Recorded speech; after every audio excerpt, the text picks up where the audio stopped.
नमस्कार दोस्तों, मैं हूं रोहन और आपका स्वागत है कोर ऑफ बुक्स में। आज हम बात करेंगे एक ऐसी किताब के बारे में जिसने मेरी सोच को पूरी तरह से बदल दिया है। यह किताब है the mental toughness handbook, a step by step guide to facing life's challenges, managing negative emotions and overcoming adversity with courage and poise. Damon Zahariades द्वारा लिखी गई है। इस किताब में देमन ने हमें बताया है कि कैसे हम मेंटल टफनेस को अपनी जिंदगी का हिस्सा बना सकते हैं। जीवन में हमें जो भी चुनौतियां आती हैं, चाहे वो क्रिटिसिज्म हो, रिजेक्शन हो या फिर फेलियर, देमन ज़हारियादेस की ये किताब हमें सिखाती है कि हम इन्हें कैसे अपने विकास के अवसरों में बदल सकते हैं। और हां, अगर आपको ये वीडियो पसंद आए तो लाइक जरूर करें, चैनल को सब्सक्राइब करें और अपने थॉट्स कमेंट सेक्शन में शेयर करें। अगर आप हमारा सपोर्ट करना चाहते हैं तो आप चैनल की सदस्यता भी ले सकते हैं। किताब का लिंक डिस्क्रिप्शन में है। तो चलिए बिना देर किए शुरू करते हैं। आज हम इस किताब के हर चैप्टर के की लेसन्स पर चर्चा करेंगे और आपको बताऊंगा कि मेंटल टफनेस को कैसे अपनी जिंदगी में लागू किया जा सकता है। तो आइए इस ज्ञान यात्रा की शुरुआत करते हैं। Chapter 1, what is mental toughness and how does it differ from grit. इस पहले चैप्टर में देमन ज़हारियादेस हमें समझाते हैं कि मेंटल टफनेस सिर्फ एक मोटिवेशनल कॉन्सेप्ट नहीं है, ये एक रियल प्रैक्टिकल स्किल है जो हम लाइफ की हर टफ सिचुएशन में यूज कर सकते हैं। ऑथर कहते हैं कि मेंटल टफनेस का मतलब होता है प्रेशर में भी काम रहना, फियर और डाउट के बावजूद एक्शन लेना और फेलियर को ग्रोथ के चांस की तरह देखना। Mental toughness allows you to stay calm in the face of chaos. जैसे मान लो आपके एग्जाम्स चल रहे हैं और अचानक कोई फैमिली प्रॉब्लम आ गई या आपकी जॉब इंटरव्यू से एक दिन पहले आपका फोन खराब हो गया। एक मेंटली टफ इंसान इन सिचुएशंस में पैनिक नहीं करता, बल्कि सोच समझकर सॉल्यूशन निकालता है। Mental toughness versus grit. Damon बताते हैं कि लोग अक्सर मेंटल टफनेस और ग्रिट को एक ही समझ लेते हैं, जबकि दोनों में फर्क है।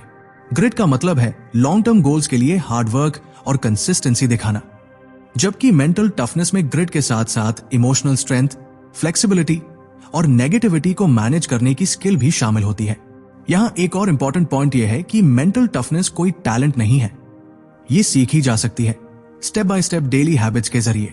ऑथर बताते हैं कि अगर आप मेंटली टफ बनना चाहते हैं तो आपको 3 चीजों पर ध्यान देना होगा।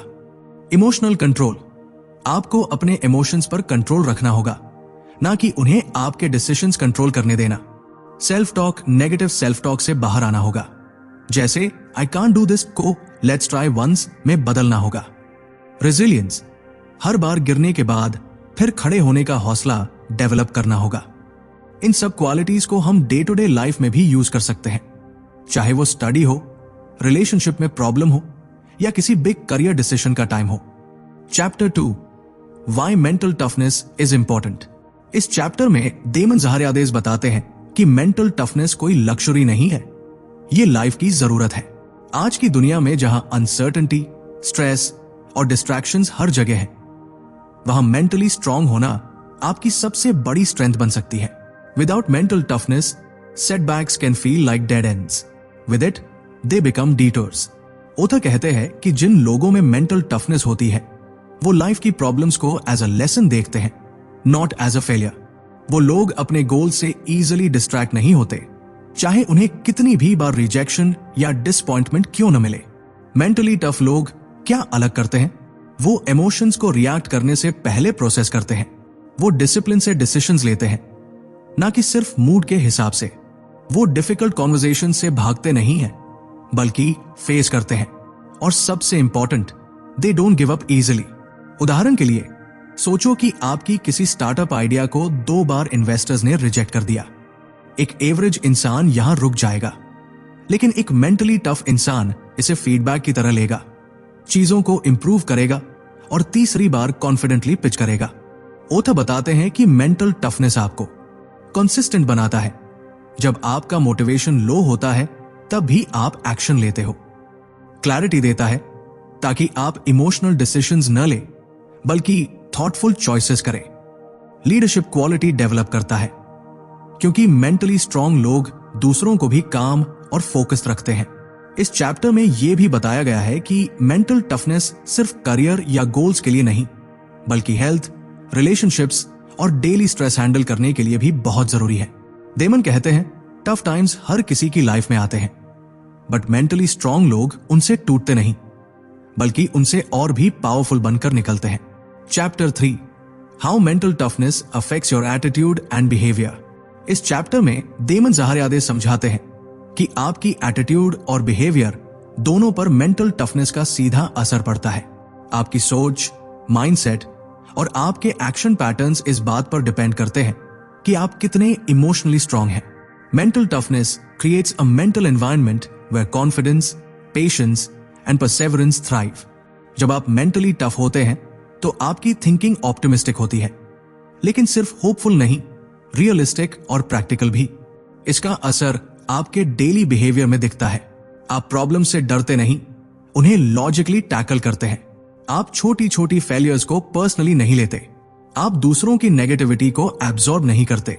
मेंटली टफ होने से आपकी एटीट्यूड कैसी बनती है? Growth oriented. आप बिलीव करते हैं कि आप चेंज हो सकते हो, लर्न कर सकते हो और ग्रो कर सकते हो। Less reactive. कोई आपको प्रोवोक करता है या क्रिटिसाइज करता है तो आप इंपल्सिवली रिएक्ट नहीं करते। मोर अकाउंटेबल। आप ब्लेम नहीं करते, आप रिस्पॉन्सिबिलिटी लेते हैं। उदाहरण के लिए, अगर कोई दोस्त हर्ष वर्ड्स में फीडबैक देता है तो एक मेंटली वीक इंसान हर्ट हो जाएगा और डिफेंसिव हो जाएगा, लेकिन एक मेंटली स्ट्रांग इंसान सोचेगा, is there truth in this? Can I improve? Author कहते हैं कि आपकी एटीट्यूड शेप करती है कि आप लाइफ में कैसे रिस्पॉन्ड करते हैं, और ये एटीट्यूड धीरे धीरे आपके बिहेवियर को बदल देती है। आपका पेशेंस बढ़ता है, सेल्फ कंट्रोल डेवलप होता है और आप हर सिचुएशन में कंपोज रहते हैं। इसका इफेक्ट आपकी टीम में, फैमिली में और इवन स्ट्रेंजर्स के साथ भी इंटरैक्शन में दिखता है। लोग आप पर भरोसा करने लगते हैं क्योंकि आप इमोशनली बैलेंस्ड रहते हैं। देमन ये भी बताते हैं कि अगर आप अपनी थिंकिंग और बिहेवियर को लॉन्ग टर्म में चेंज करना चाहते हैं तो मेंटल टफनेस डेवलप करना सबसे पहला और जरूरी स्टेप है। Chapter 4, mastering your emotions. इस चैप्टर में ऑथर बताते हैं कि मेंटली टफ बनने की सबसे पहली स्किल है अपने इमोशंस को मास्टर करना। देमन कहते हैं कि इमोशंस को कंट्रोल करने का मतलब ये नहीं कि आप उन्हें दबा दो, बल्कि ये है कि आप उन्हें अंडरस्टैंड, एक्सेप्ट और फिर वाइजली मैनेज करो। Mastering your emotions doesn't mean ignoring them, it means understanding them and choosing how to respond. हम सभी कभी न कभी फ्रस्ट्रेशन, एंगर, फियर या सैडनेस महसूस करते हैं, लेकिन फर्क यह है कि एक मेंटली वीक इंसान उन इमोशंस के कंट्रोल में आ जाता है, जबकि एक मेंटली स्ट्रांग इंसान इमोशंस को ऑब्जर्व करता है और फिर रिस्पॉन्स डिसाइड करता है। इमोशनल मास्टरी क्यों जरूरी है? क्योंकि अनकंट्रोल्ड इमोशंस आपकी डिसीजन मेकिंग को वीक बना देती है। ये आपकी रिलेशनशिप्स स्पॉइल कर सकती है और वर्स्ट केस में ये आपकी सेल्फ कॉन्फिडेंस को भी ब्रेक कर सकती है। उदाहरण के लिए, सोचो आपको किसी ने ऑफिस में क्रिटिसाइज किया। एक इंपल्सिव रिएक्शन होगा गुस्सा करना, आर्ग्यू करना या अपसेट होकर काम छोड़ देना। लेकिन अगर आप इमोशनली स्ट्रांग हैं तो आप उस क्रिटिसिज्म को काम माइंड से सुनेंगे, उसका वैलिड हिस्सा पकड़ेंगे और बाकी को इग्नोर कर देंगे। ऑथर बताते हैं 3 की स्टेप्स इमोशनल कंट्रोल के लिए। Pause and breathe. रिएक्ट करने से पहले एक पॉज लेना। डीप ब्रेथ लेने से आपकी नर्वस सिस्टम शांत होता है। Identify the emotion. खुद से पूछो, क्या मैं डर रहा हूं, गुस्सा हूं या इनसिक्योर? Respond intentionally. अब सोचो, इस इमोशन को वाइजली यूज करके मैं क्या बेहतर डिसीजन ले सकता हूं? देमन बताते हैं कि जब आप अपने इमोशंस के पीछे की साइकोलॉजी समझ लेते हो तो आप उन्हें अपने फेवर में यूज कर सकते हो। जैसे एक स्टेज परफॉर्मर नर्वस होता है, लेकिन वो उस नर्वस एनर्जी को एक्साइटमेंट में कन्वर्ट करता है। वही एटीट्यूड एक स्टूडेंट या एंटरप्रेन्योर भी डेवलप कर सकता है। इमोशनल मास्टरी ही वो बेस है जिस पर रियल मेंटल टफनेस खड़ी होती है। Chapter 5, building self discipline. इस चैप्टर में ऑथर बताते हैं कि मेंटल टफनेस और सेल्फ डिसिप्लिन एक दूसरे से गहराई से जुड़े हुए हैं। अगर आप अपने इमोशंस को कंट्रोल कर भी ले, लेकिन अपने गोल्स के लिए डेली कंसिस्टेंट एफर्ट नहीं कर पा रहे, तो सक्सेस पॉसिबल नहीं है। Self discipline is the engine that powers mental toughness. Self discipline का मतलब होता है वो काम करना जो जरूरी है, भले ही आपका मन न कर रहा हो। देमन इसे मेंटल मसल्स की तरह डिस्क्राइब करते हैं। जितना आप प्रैक्टिस करते हो ये उतना स्ट्रांग होता जाता है। सेल्फ डिसिप्लिन की मदद से आप क्या हासिल करते हो? प्रोक्रेस्टिनेशन को कंट्रोल करना, अनहेल्दी हैबिट्स छोड़ पाना, फोकस मेंटेन रखना इवन जब डिस्ट्रैक्शंस हो, और लॉन्ग टर्म गोल्स के लिए डेली छोटी स्टेप्स लेना। उदाहरण के लिए सोचो आपकी सुबह 5 बजे उठने की हैबिट बनानी है ताकि आप पढ़ाई या वर्कआउट कर सको। पहले कुछ दिनों तक आपका माइंड कहेगा थोड़ा और सो ले, लेकिन सेल्फ डिसिप्लिन का मतलब है अलार्म बजते ही उठ जाना, भले ही नींद पूरी न हुई हो। ओथर बताते हैं 4 powerful techniques self discipline build करने के लिए। क्रिएट स्ट्रक्चर, एक फिक्स्ड रूटीन बनाइए जिससे आपका माइंड गेसवर्क छोड़कर एक्शन में जाए। लिमिट टेम्पटेशंस, अननेसेसरी डिस्ट्रैक्शंस जैसे फोन, जंक फूड, नेटफ्लिक्स को आसपास से हटाइए। यूज माइक्रो गोल्स, बड़े गोल को छोटे एक्शनेबल स्टेप्स में डिवाइड कीजिए ताकि ओवरवेल्म न हो। ट्रैक प्रोग्रेस, अपने डिसिप्लिन को डेली मेजर कीजिए ताकि आपको खुद पर भरोसा बढ़े। डेमन कहते हैं कि discipline is not about punishment, it's about commitment. Self discipline कोई बोरिंग हैबिट नहीं है, ये एक्चुअली आपको फ्रीडम देता है। जब आप डिसिप्लिन होते हो तो आप टाइम, एनर्जी और फोकस पर कंट्रोल पाते हो, और यही कंट्रोल आपको कॉन्फिडेंस भी देता है। मेंटली टफ लोग डिसिप्लिन रहते हैं क्योंकि उन्हें पता है feelings fluctuate but discipline delivers. Chapter 6, overcoming fear. इस चैप्टर में ऑथर बताते हैं कि फियर, डर सिर्फ एक नेचुरल इमोशन नहीं है बल्कि एक बड़ा मेंटल ब्लॉक भी है जो हमारी ग्रोथ को रोकता है। डेमन जोर देकर कहते हैं कि मेंटल टफनेस का मतलब फियरलेस होना नहीं है बल्कि डर के बावजूद आगे बढ़ना है। करेज isn't the absence of fear, it's the ability to act despite it. Fear हर किसी को होता है, चाहे वो पब्लिक स्पीकिंग हो, फेलियर का डर हो या फिर रिजेक्शन का। लेकिन मेंटली टफ लोग उस फियर को अलाउ नहीं करते कि वो उनके डिसीजंस को कंट्रोल करे। ऑथर फियर के पीछे की साइकोलॉजी भी एक्सप्लेन करते हैं।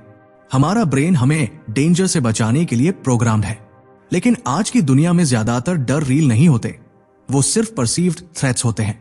जैसे लोग क्या कहेंगे, अगर फेल हो गया तो, अगर कोई रिजेक्ट कर दे। ये फियर्स ज्यादातर इमेजिन होते हैं। डेमन बताते हैं 3 powerful strategies to overcome fear. Name your fear, डर को क्लियरली आइडेंटिफाई करो। मैं किससे डर रहा हूं एग्जैक्टली? इससे उसका पावर कम हो जाता है। चैलेंज दी फियर, खुद से पूछो वर्स्ट के सिनारियो क्या है, क्या मैं उसे हैंडल कर सकता हूं? टेक स्मॉल एक्शंस, छोटे छोटे स्टेप्स लो जो डर को धीरे धीरे कम करे। हर स्टेप कॉन्फिडेंस बिल्ड करता है।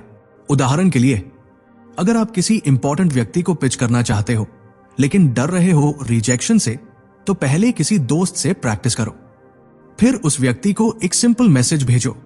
एक्शन लेने से डर कमजोर होता है। ऑथर एक और इंपॉर्टेंट पॉइंट बताते हैं, fear grows in silence, when you face it you shrink it. यानी जब तक आप डर से भागते रहते हो वो और बड़ा लगता है, लेकिन जैसे ही आप उसे फेस करते हो, even a little, it loses it's grip. इस चैप्टर में डेमन हमें सिखाते हैं कि डर को फील करना गलत नहीं है, लेकिन उसी डर में फंसे रहना हमें रोक देता है। मेंटली टफ लोग अपने फियर्स को फेस करते हैं, उनसे सीखते हैं और उन्हें स्टेप बाय स्टेप ओवरकम करते हैं। Chapter 7, handling criticism and rejection. इस चैप्टर में डेमन ज़ाहरियादेस बताते हैं कि क्रिटिसिज्म और रिजेक्शन दोनों ही लाइफ का इनएविटेबल पार्ट है, लेकिन मेंटली टफ लोग इन्हें किसी भी तरह से पर्सनल नहीं लेते। वे जानते हैं कि इन दोनों का सामना करना आपकी ग्रोथ के लिए जरूरी है और यही मेंटल टफनेस का हिस्सा है। Rejection is not a reflection of your worth, it's a reflection of someone else's perspective. Damon कहते हैं कि जब आपको रिजेक्शन या क्रिटिसिज्म मिलता है तो वो आपके कैरेक्टर या एबिलिटीज को डिफाइन नहीं करता, वो बस एक एक्सटर्नल ओपिनियन है जो टाइम और सिचुएशन के हिसाब से बदल सकता है। हैंडलिंग क्रिटिसिज्म एंड रिजेक्शन के 3 की स्टेप्स। Detach emotionally. जब कोई आपको क्रिटिसाइज करता है तो सबसे पहले खुद को इमोशनली डिटैच कर लीजिए। क्रिटिसिज्म को एक ऑब्जेक्टिव फीडबैक की तरह देखिए, ना कि पर्सनल अटैक के रूप में। Look for the truth. Her criticism में कुछ ट्रूथ हो सकता है। सोचिए, क्या इसमें कुछ वैलिड फीडबैक है जो मुझे इंप्रूव करने में मदद कर सकता है? Don't take it personally. Remember, rejection का मतलब यह नहीं कि आप वर्थलेस हो, ये सिर्फ एक अपॉर्चुनिटी है किसी और प्लेस या टाइम पर कुछ बेहतर करने की। उदाहरण के लिए, मान लीजिए आपने किसी बिजनेस आइडिया को पिच किया और वो रिजेक्ट हो गया। पहला इंस्टिंक्ट होगा, मुझे शायद कुछ गलत किया है। लेकिन अगर आप इमोशनली डिटैच्ड होकर देखेंगे तो आप समझ सकते हैं कि शायद उस इन्वेस्टर के पास उस मोमेंट में उस आइडिया के लिए स्पेस नहीं था। इससे आपकी कॉन्फिडेंस इंटैक्ट रहती है। मेंटली टफ लोग क्या करते हैं? एक्सेप्ट करते हैं फीडबैक, लेकिन उसे खुद पर रूल नहीं बनने देते। रिजेक्शन को मोटिवेट करते हैं। रिजेक्शन को फेलियर नहीं बल्कि एक नई अपॉर्चुनिटी मानते हैं। बाउंस बैक क्विकली, रिजेक्शन के बाद जल्दी से बाउंस बैक कर लेते हैं क्योंकि वे जानते हैं कि लाइफ आगे बढ़ने का नाम है। डेमन कहते हैं, rejection doesn't define you but how you respond to it does. इस चैप्टर में डेमन हमें सिखाते हैं कि रिजेक्शन और क्रिटिसिज्म हमारी ग्रोथ के प्रोसेस का हिस्सा है और मेंटली टफ लोग इसे इंप्रूव करने के स्टेपिंग स्टोन्स के रूप में लेते हैं। वे किसी भी नेगेटिविटी से न डरकर आगे बढ़ते हैं क्योंकि उन्हें पता है कि failure is not permanent and neither is rejection. Chapter 8, developing resilience. इस चैप्टर में डेमन ज़ाहरियादेस बताते हैं कि मेंटल टफनेस और रेजिलियंस एक दूसरे से जुड़े हुए हैं। रेजिलियंस का मतलब है मुसीबतों और चुनौतियों के बावजूद अपनी हालत बेहतर करना और कभी हार न मानना। डेमन के अनुसार ये एबिलिटी हमें लाइफ के टफेस्ट सिचुएशंस में भी बाउंस बैक करने की शक्ति देती है। Resilience is not about avoiding the storm but about learning how to dance in the rain. Damon का कहना है कि रेजिलियंस के लिए सबसे जरूरी है मेंटल फ्लेक्सिबिलिटी। आपको लाइफ में जो भी चैलेंज आए उससे आप सीखें और अडेप्ट करें। इसका मतलब ये नहीं कि मुश्किलें खत्म हो जाएंगी, बल्कि इसका मतलब है कि आप उनसे बेहतर तरीके से निपट सकते हैं। रेजिलियंस डेवलप करने के लिए 4 की स्ट्रैटेजीज। Embrace change. जिंदगी में कभी ना कभी चेंज आएगा। जो चीजें आपके कंट्रोल में नहीं है उन्हें एक्सेप्ट करना सीखें। Maintain a positive mindset. मुसीबतों के बावजूद पॉजिटिव सोच रखना जरूरी है। नेगेटिव सोच आपको अंदर से कमजोर करती है। Everything happens for a reason. यही माइंडसेट आपको टफ सिचुएशंस में भी ग्राउंडेड रखेगा। Cultivate a support system. आपके पास ऐसी सपोर्टिव पीपल होनी चाहिए जो टफ टाइम्स में आपकी मदद कर सके। Strength in numbers. जब भी आपको लगे कि आप टूट रहे हैं तो ऐसे लोग आपके लिए मजबूती का काम करेंगे। Learn from failures. फेलियर को आखिरी स्टेप ना समझें। डेमन कहते हैं, every failure is an opportunity to grow. Failure से क्या सीख सकते हैं, इस पर फोकस करें और फिर से प्रयास करें। रेजिलियंस क्यों जरूरी है? यह हमें न केवल सर्वाइव करने बल्कि थ्राइव करने की ताकत देता है। यह हमें अपनी मेंटल क्लैरिटी बनाए रखने में मदद करता है ताकि हम सही डिसीजंस ले सकें। और सबसे इंपॉर्टेंट, यह हमें सेल्फ बिलीव देता है कि हम किसी भी चैलेंज को ओवरकम कर सकते हैं। डेमन के अनुसार resilience isn't about being unaffected by adversity, it's about how quickly you recover and move forward. Chapter 9, embracing failure as a learning opportunity. इस चैप्टर में डेमन ज़ाहरियादेस हमें बताते हैं कि फेलियर को जितना हम डरते हैं उतना ही हम उसे अपनी प्रोग्रेस और सक्सेस के रास्ते से दूर करते हैं। फेलियर एक्चुअली एक लर्निंग अपॉर्चुनिटी है जिसे हमें एम्ब्रेस करना चाहिए। डेमन कहते हैं कि फेलियर से हम बहुत कुछ सीख सकते हैं और ये हमें स्ट्रॉन्गर और वाइसर बनाता है। Failure is not the opposite of success, it's part of success. Damon का कहना है कि फेलियर हमारी ग्रोथ का नेचुरल पार्ट है। जब हम कुछ नया करते हैं तो हमारी जिंदगी में चैलेंजेस और सेटबैक्स आएंगे ही, लेकिन इसका मतलब यह नहीं कि हमें गिव अप करना चाहिए। इसका मतलब है हमने कुछ नया ट्राई किया और हमें सीखने का मौका मिला। फेलियर को लर्निंग अपॉर्चुनिटी के रूप में कैसे देखें?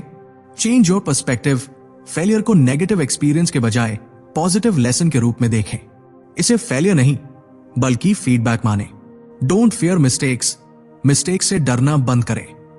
डेमन कहते हैं, mistakes are proof that you are trying. अगर आप मिस्टेक्स कर रहे हैं तो इसका मतलब है कि आप अपनी कंफर्ट जोन से बाहर निकलकर नए प्रयास कर रहे हैं। Reflect and adapt. जब भी कुछ गलत होता है तो उससे रिफ्लेक्ट करें।